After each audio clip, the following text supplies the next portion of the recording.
today's Kturtle tutorial, we will try to see how to do a repeated structure to get a particular pattern. So here what we are going to do is, we have a for loop, that is a repeat loop.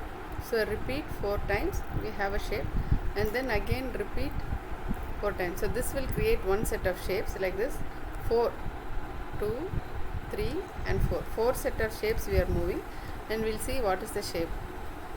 Before running, I will make it as a normal speed, and then I will make it as a full speed. So this is normal speed.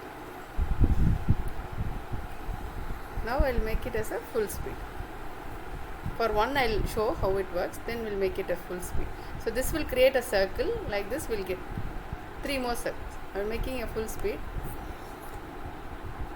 So total you will have a 4 circles. So previously you saw 1 circle. So this is the shape. So it is very easy. It just follow FWS forward, turn left, forward. This is turn right. So in previous videos we have already explained what is it. You can go through this. Repeat is to repeat the same flow again and again. Thank you.